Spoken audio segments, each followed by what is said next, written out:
Mzee kutoka Zanzibar. Biubwa alizaliwa tarehe 10 Disemba 1958 Mbuzini katika mkoa wa Mjini Magharibi.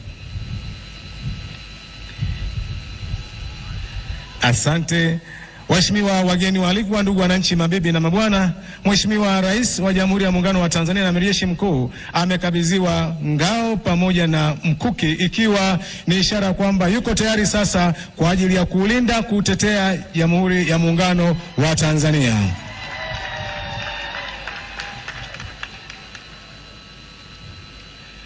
Asante. Inaomba sasa Mheshimiwa